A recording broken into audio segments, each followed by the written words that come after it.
Okay, so the Har HaBayis, which is the Temple Mount, it's the holiest place in our physical universe. And its name was actually not a recent name, and it comes from the source, a phrase in Isaiah. It says, "Nachon yiyeh Har HaBayis Hashem b'rosh haharim." The mountain of Hashem will be on the mountaintops, and that's where What the is name, Hashem? the Almighty. Sorry, the mountaintop of the Almighty will be on there. Okay, so. What is the significance of the Temple Mount historically? So the actual history goes back to the beginning of the world, and when God created Adam, He actually used ground that now is where the altar stands. He used the ground from that area to build Adam's body, and that would actually be his place where he would get penance in the future.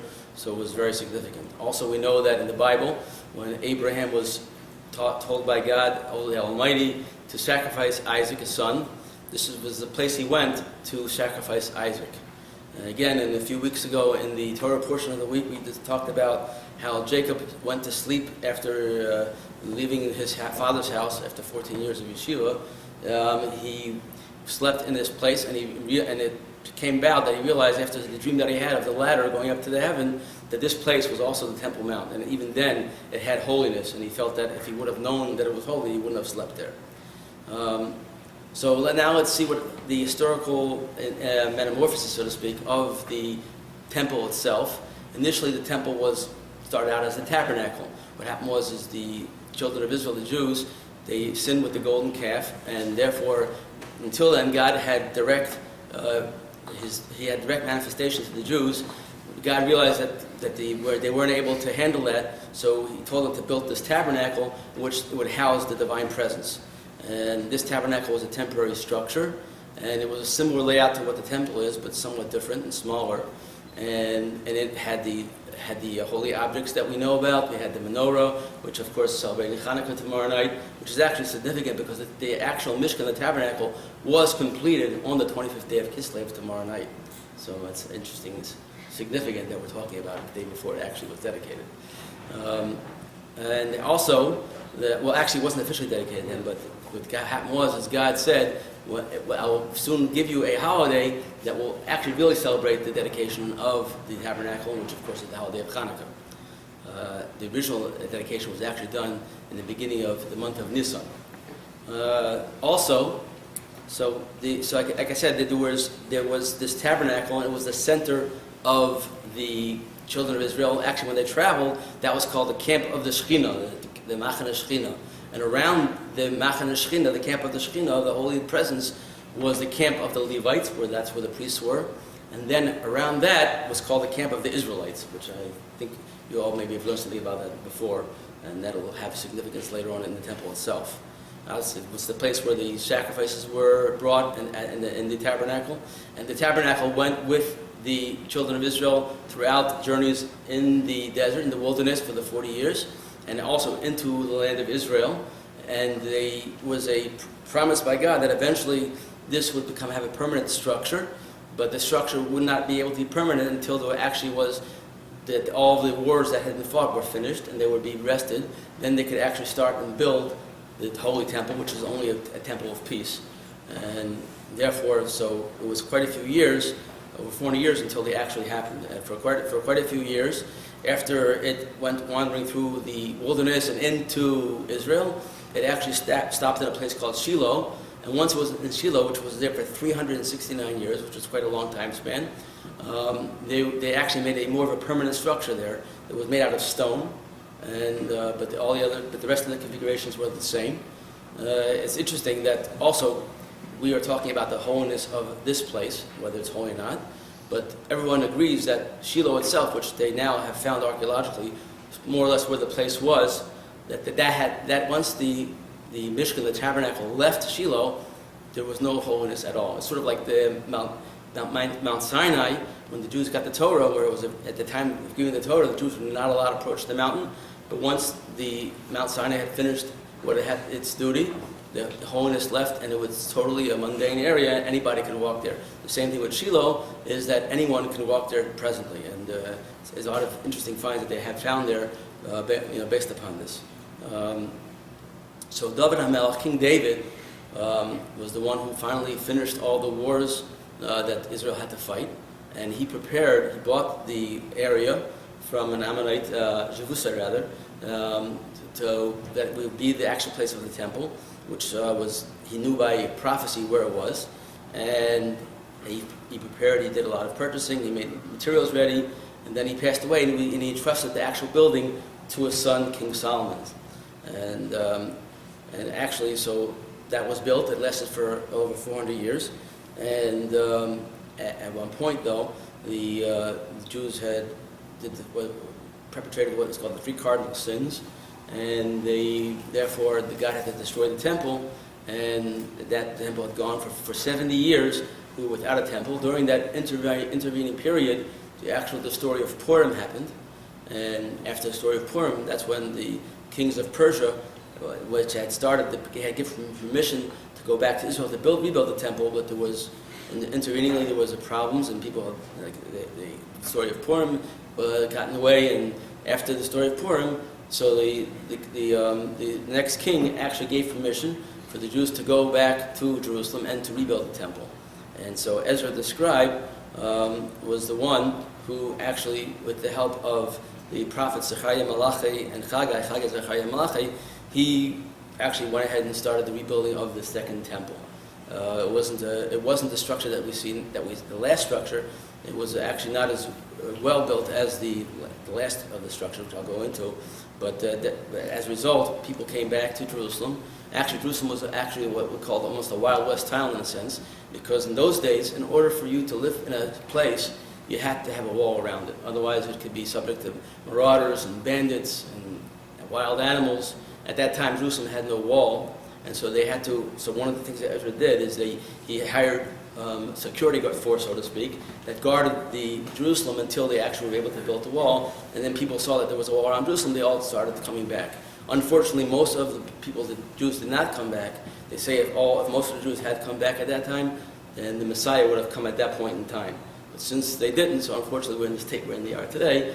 But hopefully it'll come soon. And again, so he rebuilt the temple, and it lasted in that sort of state for about almost over 300 years. And then after that point, there was a king called King Herod. Everybody heard of King Herod, who in 19 BCE, he had done a terrible crime. He had, for some reasons of his own, he had decided he had killed many of the Talmudic scholars of that time. And he himself was not Jewish. He was actually a slave of the kings of the Hashmonaim. So what happened was after the story of Hanukkah, so the priests became the king. Now really that's not the correct scenario for us, because really the kings are supposed to come from the tribe of Judah. And they were not from the tribe of Judah. And even though they were the right people at the right time to go ahead and defeat the Syrian Greeks, they actually were supposed to hand the mantle over to the tribe of Judah to continue the royal family, but they didn't do that. And as a result, they were all killed out, and actually in their place this slave actually took over. But he actually realized what he had done was wrong. And so in an effort to sort of reconcile and penance, he took on a remodeling and beautification project of the Holy Temple. And the sages say in the Talmud that if you have not seen that temple, you never saw a beautiful building in your life. That's how beautiful and unbelievable that structure was. Okay, so after that too. Sorry, just give me a second.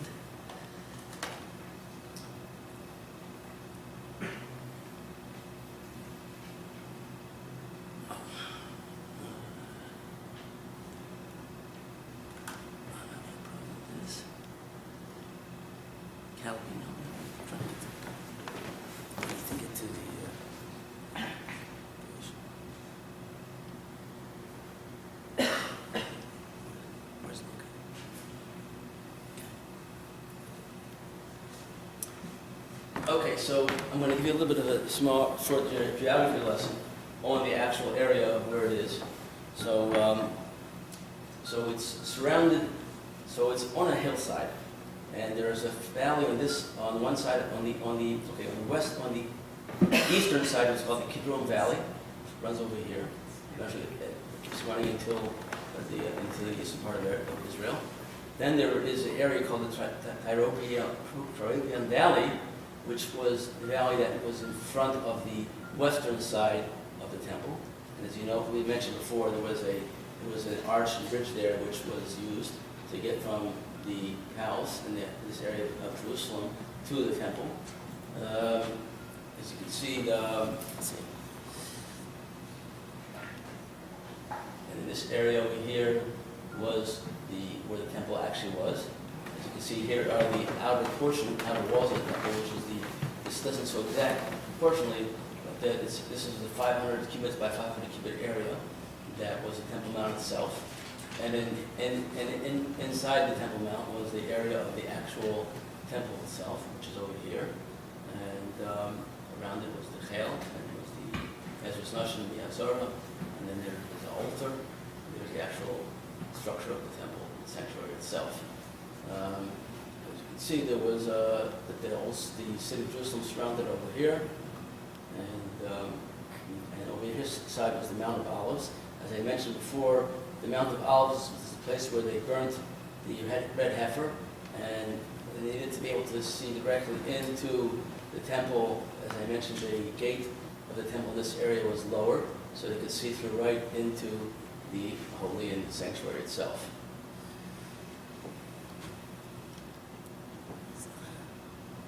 And this is just a cross-section, so you can see from the cross-section view, this was the Kidron Valley, which was deeper. And then there was the Tyropian Valley, and there was also the Hinnom Valley. We don't hear you. Okay, I'm sorry. Let me just go back here for a second. Okay, there was also a third valley over here that met up with these two valleys. And this cross-section shows those valleys as we relate to the structure of the temple and of the city of Jerusalem itself. You can see here's the Triopian Valley, which went in front of the temple on the western side, and this was on the eastern side of the temple, this area, and this is the Mount of Olives over here, as you can see. The actual height of the Temple Mount, I believe, was like 2,448 feet above sea level. So it was relatively high and related to sea level. There was a ramp connected from Mount of Olives. I'm sorry? There was a ramp that was connected from Mount of Olives, the other picture. Yeah, there was a ramp. No, the other one, the cross side view. The ramp was connected to Mount of Olives. There was That also went a ramp across the there. valley? Yeah, there was also a ramp there as well. It went across. Yes. That was a ramp that they used to bring the Parah. It's like a bridge, like almost these. Right.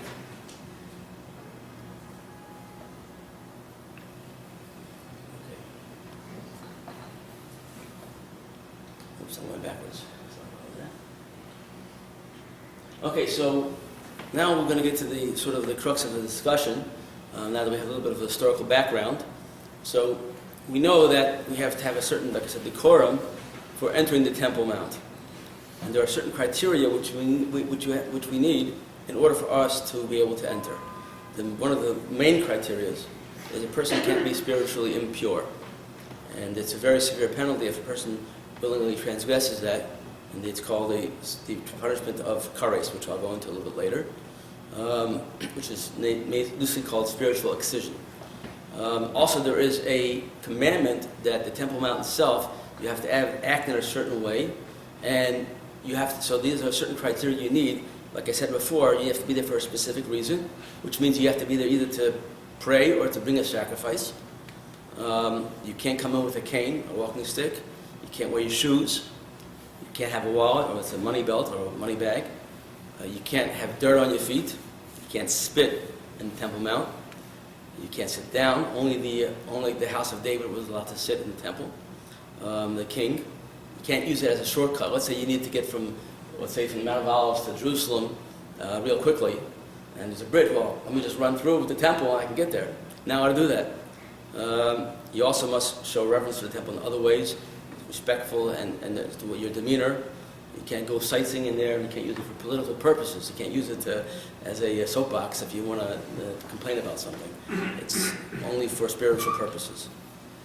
Okay, so let's speak now the different levels, different types of spiritual impurities which exist which disallow a person from going on the Temple Mount.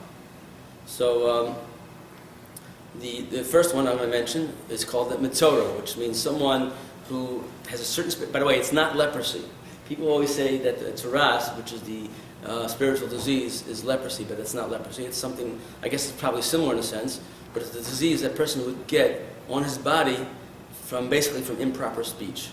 If a person slandered someone or said other things that he wasn't supposed to say, so it would actually, it was a miracle because the person would know from God, from the Almighty, that you sinned, and you have to repent and go through the process of purifying yourself from improper speech, because we believe a person's speech is the most important thing that he has. That's what sets us above the animal kingdom, and it's the most important thing that we have. And we can build worlds with our speech, and we can destroy worlds with speech. So God holds that in very high esteem. A person has to keep his word. It's very important. Now, this particular spiritual impurity, actually, according to Rabbi Yaakov Emden, he believes that it could actually occur nowadays. Although I've never heard of any case of it, but he believes that it could actually appear nowadays. It's basically a white splotch from your skin, and the priest has to examine you, and then they declare you either pure or not pure. And then you have to go through a whole purification process, which is very elaborate, which I won't go into. There's also, the next one is what's called a zav or a zava, which is a male or female. It's a special type of emission, which we don't know what it is today. We may have had it, we don't know. And therefore, the rabbis say we have to suspect that we might be in the same category. And the way you purify yourself is you go to the mikveh, ritual bath, and you can purify yourself after the sun sets. The next day you could go into the temple if you do that purification process. The next impurity is what's called a balkari, a man who emitted seed. It's the same thing. He needs to go to a ritual bath, and after the nightfall, he's permitted to go into the temple. And Nida, which is a menstruating woman.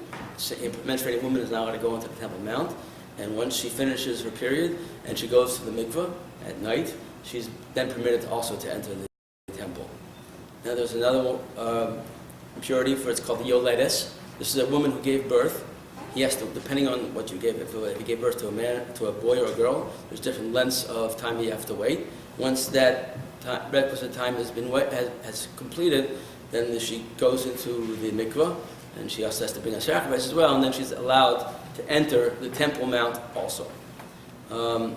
The next level of impurity, this is considered the most severe level of spiritual impurity, is what's called a Tamei Meis, although in regards to the Temple Mount, it's actually reversed. But the person who actually became impure from either touching a dead body or being in the same room as a dead body, it could be even in a hospital or being in a cemetery.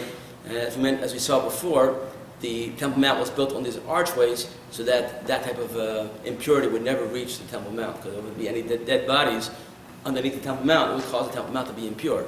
And those archways was a method to block that impurity. Okay, so what is kares? So this is the most severe punishment in Judaism, and it's called spiritual excision, and there's a few ramifications of it. A person can die young, he can either have no children, or he could lose his existing children, and also his soul is cut off from the Jewish people. He has no world to come. He is not allowed to enter into the world to come. So it's something which we don't take lightly. If a person accidentally transgressed a sin, which the punishment would have been this type of would be kares, he has to bring what's called a korban chatas, a sin offering, and that is expiates his sin by doing that. Nowadays we don't have the altar, so we can't do that. But they say by learning the laws of the sacrifices, it's as if we brought that sacrifice. So many people in the morning, before as part of their prayers, they will say certain sacrifices in order to be able to use that as a way to expiate themselves from any possible sins that they can expiate through a sacrifice. Because of the fact that this is such a severe transgression, the rabbis, the sages of old, have put in many different safeguards, including on the Temple Mount, in order for a person not to be away, to not transgress that particular sin. And these are things we'll go into. Okay, so now let me switch to the next one. Here. Okay. Now we're going to go into the different. You all learned before about the different levels of holiness that there is in the world, and so switch to this side.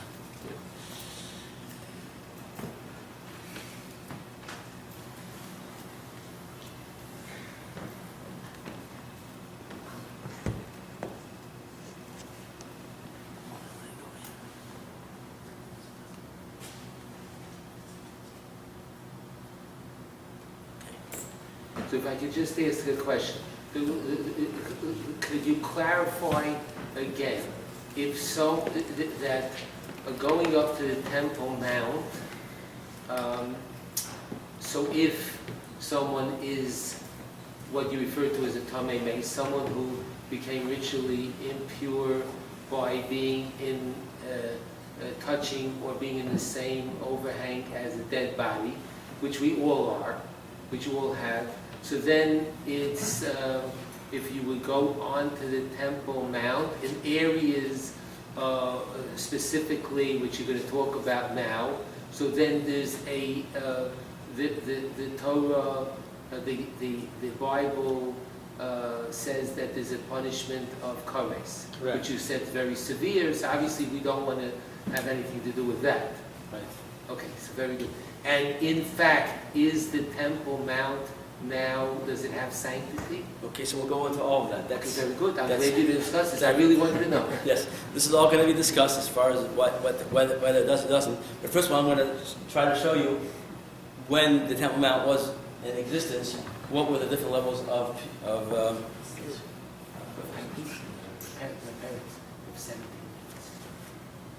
wonderful. I guess we'll be continued.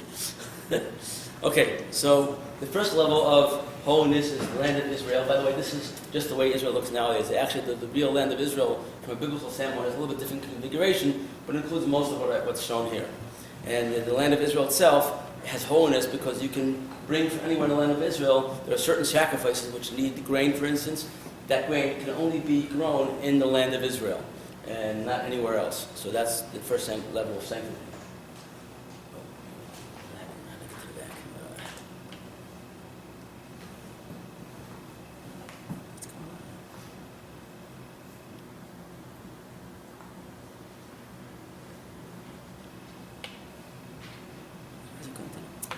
So you're now going to show us the 10 levels of sanctity? It's actually it's 10 or 11. There's 2 levels that may be considered together. But I don't know why is it not going the way I want to. Technology. Okay. Are you zooming in?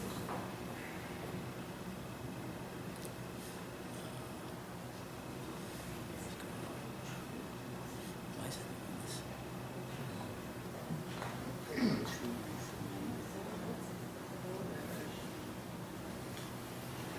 Okay, the next level. Why is it? I gotta get this mounted like this. Why it's doing this? Okay. I'm sorry, bear with me, but for some reason the screen is not fully operational. It doesn't matter. We make these rules. Okay, so the next level is the walled cities of Jerusalem, the walled cities of Israel, which mostly don't exist nowadays, but in the time of the temples, there were walled cities, and that level of holiness, a mitzora, someone who had gotten that spiritual disease, he is not allowed into that area, the walled city. That's the next level of holiness. Where did he go? He had to stay out. He had to stay in a special area outside the city. He had to stay away from people, and in an area that was not people did not go to. They had a special area for a colony, so to speak, that these people would stay in. The next level is Jerusalem itself, and Jerusalem itself has an added feature of holiness where there were certain types of holy foods and certain sacrifices that you would be allowed to eat in Jerusalem itself. Most sacrifices you can only eat on the temple itself, Temple Mount itself, but there are a few what's called more minor sacrifices. The Karban Pesach, the Paschal Lamb, was one of those sacrifices that you could eat in Jerusalem. You didn't have to eat in the temple. And that was the level of holiness that Jerusalem had.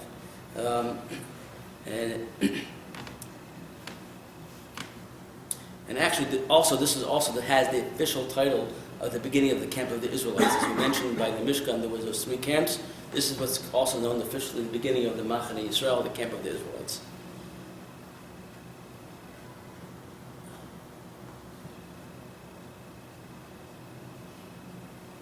This again, Jerusalem.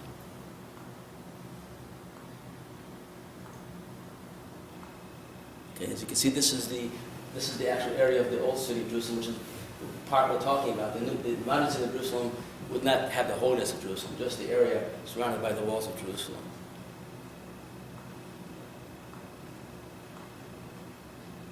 Okay, then the next level of holiness, which is the one that actually made relevant to the discussion, the Har Bayis, or the Temple Mount, which is over here.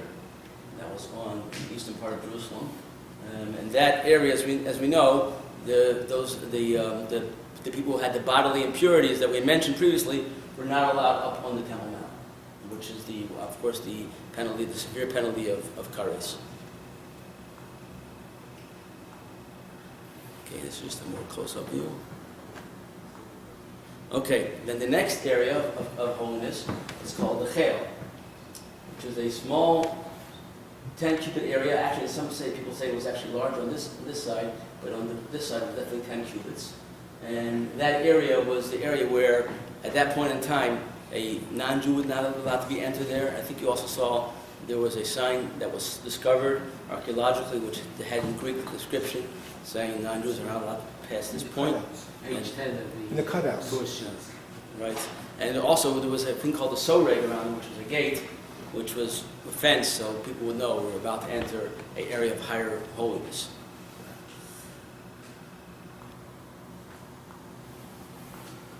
And just a close review. There's a view from you see the beginning of it's the soreg. There's the area itself. So the green area is the Chel. Right. Okay. The next area of holiness is called the Ezra's Nashim, the women's section.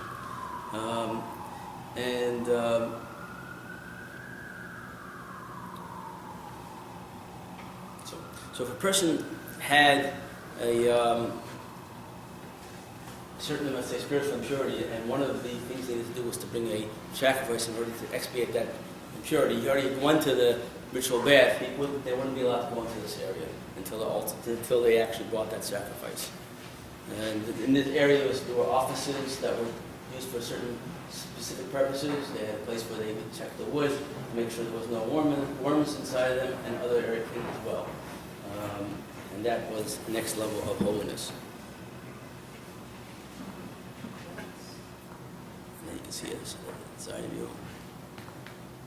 Okay, the next one is called the Ezras Yisrael, and this was the beginning. They would go through the gates over here, which is called the Shari Gates of Natnor, and they would enter this area over here. This was what's called the courtyard of the Israelites. Not to be confused with the camp of the Israelites. Two different things. And oh, by the way, the area, by the way, just for reference, this area from here to here is 135 cubits. So this was actually a square area, 135 cubits by 135 cubits. This is 135 cubits long. What is that area called? What's the area called? This one? This whole that, area? that vertical line that you have. This one is Ezra's Yisrael. The courtyard. A small little corridor, it looks like. Right. It's 11 cubits wide, and that's where they would stand. That was the furthest they could go into if they were spiritually pure. That was the furthest that an Israelite could stand in, unless they were bringing a sacrifice. In that case, they would be able to go further. But if they weren't bringing a sacrifice, that was the furthest that they were allowed to go.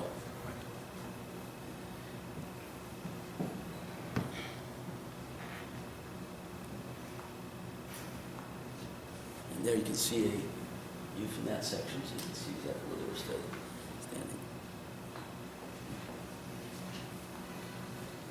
Okay, the next area is called the Ezras Kohanim, or the courtyard of the priests, and that was the area where the priests would receive from the Israelites their animals for the sacrifices, and if any Israelite had to be part of a sacrifice, they would be allowed to enter that area to do whatever needed to be done. Like I mentioned before, some of the things they would do is that an Israelite is allowed to sacrifice his own sacrifice. He's allowed to slaughter it, ritually slaughter it if he knew how to do it.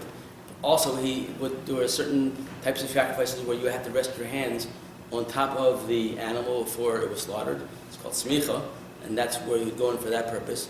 And another purpose would be there are certain sacrifices where you have to wave it up and down. And again, that would be another reason or purpose that you would be allowed to go into that area. Just as an aside, during the high holy days, they used to have, it was very, very crowded, and it would be, at that point in time, it was sort of, everyone was permitted to be all around here during certain times of the prayer, and that was the only exception, so to speak, over the entire year. And they said that whenever it came down, time to bow down in the temple, even though everybody was packed in, one of the miracles was that everyone had 4 cubits in every direction in which to be able to bow down. One of the miracles of the temple.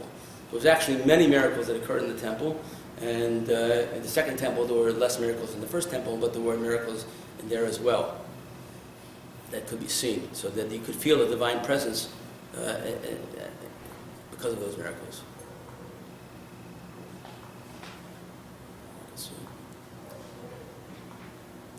Okay, so the next area of holiness is called the Mizbeach to the Ulam. Now the Ulam is this big building over here. So you have the altar, the Mizbeach over here, which is the place where most of the sacrifices went on, which is over here. And you have there were the rings that were used to hold down the animals, and there were tables and columns to flay the animals and cut the animals up, and parts that would go onto the altar would be taken onto the altar. Parts that would be eaten, some of them could be eaten by the priests, some of them could be eaten by the people themselves. Each sacrifice had its own specific characteristic. Over here you have what's called the kiyar, which is the laver. This is a special device which had water inside, and before a priest was allowed to do any part of his service, he had to do what's called washing his hands and feet. Nowadays we have sort of a remnant of that nowadays. And if anybody is in either in Israel or even in America during different holidays, where the priests go up to bless the people, you will see that the Levites will come and wash the priest's hands. That's just to remember that those days that was what they did. They used to wash themselves, actually, their hands and feet together. They would put their hands and feet, there were multiple spigots on this device, and the priests would put their hands and feet together and wash their hands and feet. And that would be allowed them to participate in the service. If they didn't do that, it was, I believe, also the same, it was a very severe penalty as well.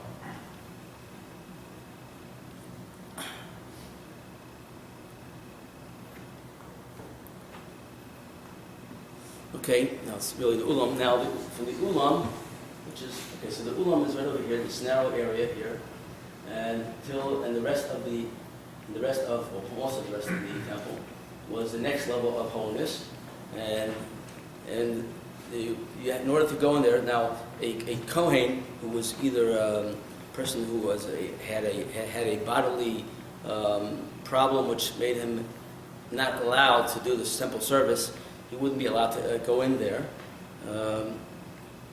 Also, if a priest didn't have a haircut, he wouldn't be allowed in there. This is a very high level of holiness.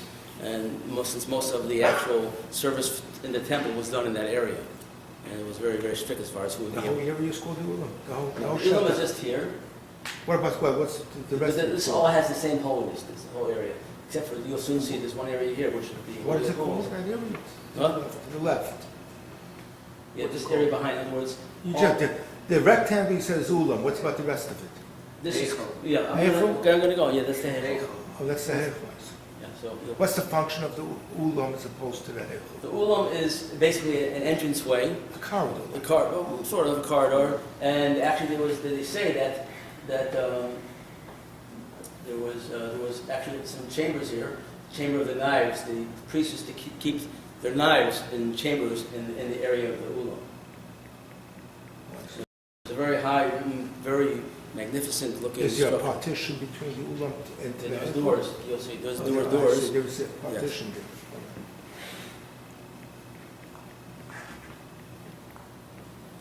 Okay. Oh, I see it now. I see the partition. Okay, and then the last level of kedusha, of holiness, is what's called the Holy of Holies, and that area, which is the area where no one was allowed to go in there at all, and the only time that anyone actually would go in there would be the high priest on Yom Kippur. And in the first temple, there was actually the Ark of the Covenant actually rested in there, but that disappeared after this first temple. So what was there was just the Eben Shesiyah, the foundation stone, and the Kohen, the high priest, used to bring in a special incense with him into the Holy of Holies, and he was only allowed to enter with the incense. If he didn't enter with the incense, then he would be also, may not even make it outside of the Holy. There were stories of many high priests who didn't do the ritual exactly as they were supposed to. As a matter of fact, they used to actually tie a chain around the ankle of the high priest in later times, because there were many times when the high priest wouldn't make it. He would just perish because he didn't do the proper service. And especially in the times later on in the Second Temple, when you could buy the high priest. There used to be the high priest was a person of very, very high spiritual caliber. A high priest had to be a very extremely high spiritual caliber. But toward the end of the temple, people would buy becoming the high priest, and there were many high priests as a result. From the Romans. Yeah, from the Romans, and because many high priests would not make it, because they would last for just a year until Yom Kippur, and after that, the next one would be up, so to speak. And that was the price that they had to pay. You can see how much they say that. There's an expression that in the ethics of the fathers that there are three things that takes a person out of the world, and one of the things is pride, or actually honor, and you see that's literally true. Where these people were pursuing honor, and they literally killed them. But you see that how fallible humans are. So I guess they were not lame ducks; they were dead ducks. Dead ducks. But during the year they didn't use the Kodesh Kadosh, only During the year, no. no. So how they maintained it? So Peretz, could you fill us in the next few moments? What is the whole hullabaloo about going up to the Temple Mount? Are we permitted to go up? Are we not permitted to go up? Okay. So the rabbis who permit ascending the Temple Mount. Thank you for that lead-in. Okay, so we'll start from the earlier times. Rabbi Eliezer, who was a Tana, which is a rabbi who was from the time of the Mishnah, and there was an argument in the Gemara and the Megillah, the 10th page, where he says the question is the temple, once it's destroyed, is there holiness or is there no holiness? Rabbi Eliezer says there's no holiness. It's like regular mundane ground. The Ramban, Nachmanides, he says that he has a reason. The reason why the temple has no holiness is because the non-Jews defiled the temple, and that which result caused the kedusha the holiness to flee. They say actually that one of the reasons why they bring down that we Tisha B'Av, the 9th of Av, is when we mourn the destruction of the temple. The question is, why do we mourn on the 9th of Av? Most of the burning happened on the 10th of Av. So according to the Ramban, since the Kedusha fled as soon as they started destroying the temple, so at that point it became a mundane building, so there was nothing to mourn. The temple was actually destroyed spiritually on the 9th of Av and not the 10th, even though the structure, the worst part of the destruction was on the 10th. That said, now there's a person, just on the side, there's a person called Tzitz Eliezer. His name is Rabbi Eliezer Yehuda Waldenberg. He was a rabbi of Shaarei Tzedek Hospital. He was born in 1915. And he suggested that since we now retained, in 1967, the Temple Mount and became ours again, so now the holiness came back at that point in time. So that according to him, even the Nachmanides would say that today the holiness is there in full force. But you have the Arabs there. Well, then the Arabs are there to find but they don't own it. We own it. Even though officially we let. But yet then we're letting them to defile the holiness. Well, we have a secular. That's a whole separate issue. I'm not going to go into politics. Very good question. It's the same thing with the Romans. Of course. We're going to get to the majority let's opinion go. in a second. Right. And also there was I'm going to go to two other opinions. That the Levin, who is a person who always argues with the Ramban, Maimonides, he also says that when you go up to the temple, you don't have the severity of getting the punishment of kares, but you do have this punishment, or you do transgress if you don't do it properly, you do transgress the commandment of fearing the temple and behaving properly in the temple. So that does exist still, according to the Ravid. Now the Meiri, he was at the time in France in 1249. He said that he had heard that at the time that he was alive, that people, now the way we work a lot of the things is we have a tradition about what to do. And the tradition is what we hand down, if it's a correct tradition, from father to son.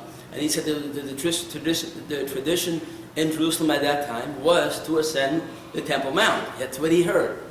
So again, the Tzitz Eliezer says that this tradition that the Meiri may have heard about may have been started by unlearned people who were there that didn't know any better, because at the time there really wasn't any major rabbis there. People decided themselves, we can go up on the Temple Mount. So we don't know if that's true. Also, another problem with the Meiri is he lived over 700 years ago, but his writings were only found about 100 years ago. So we don't know if his writings that were found, was it writings that he actually finalized? Maybe these are writings that he discarded and put into what's called a geniza, or burial area, because a lot of the old books that people find are found in these burial areas. A lot of times the rabbis would throw the books in there because it may have been an incomplete text, a text that may have been improper, but since it had some sort of holiness, you can't just discard it, so they would bury it. And therefore, since his books didn't go through the peer review and all the other types of analysis and traditions of the Jewish people that we have, that when someone comes out with a book, people review it and are able to give it critique and analyze it, and we don't know, maybe he had either made a mistake, or maybe it was a printing error, and therefore he really didn't say that. And really, it is, according to him, it is forbidden to go onto the Temple Mount. Okay, so now go to the people who forbid. Now we mentioned Rabbi Eliezer, who said it was permitted. The other side of that argument was Rabbi Yeshua, who he said that the Temple Mount will always have holiness, and the holiness never leaves the Temple Mount. The Rambam, who is one of the more known halachic decisors of all time, just about, of modern times, up to modern times, and he also says that the Kedusha of the Temple Mount does exist in full force. And now, I just wanted to mention that being the fact that it's in full force, as we mentioned, there are certain ways where you can take away your uncleanliness by going into the ritual bath, into the mikveh. Okay.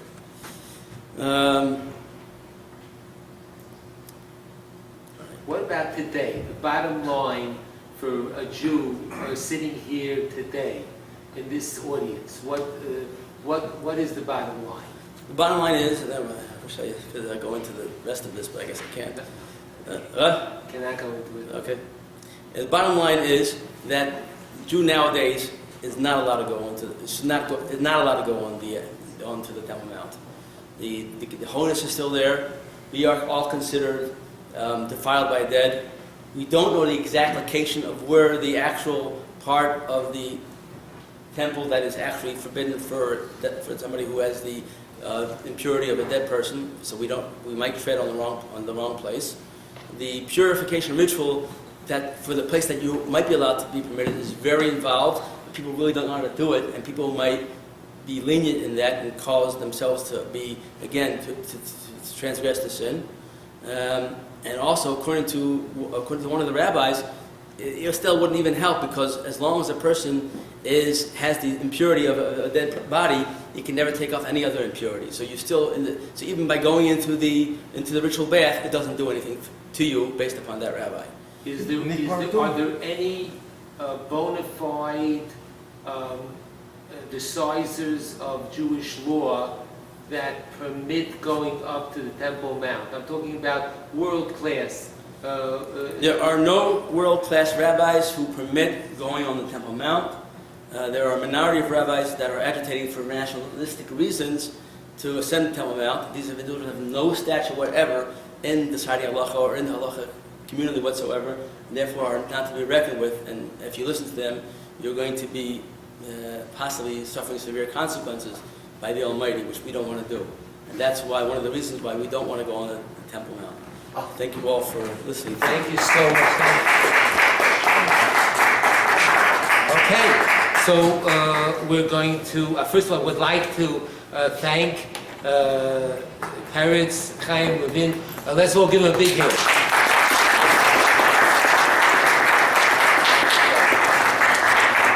And as you all know, this topic requires a week of lectures, not an hour. So, but we have a very good plan for all of you. We have fantastic resources at the center, and they're all free. And you should be calling up and asking to learn with our tutors. Right, Anatoly? Okay, now so Anatoly's going to do it. He's biting. He wants to get to it. So and we expect your call, because as others can tell you, if you're not going to call us, we're going to call you. So so thank you all for coming, and we're going to pray the evening service in a very few moments. Thank you all so much for coming.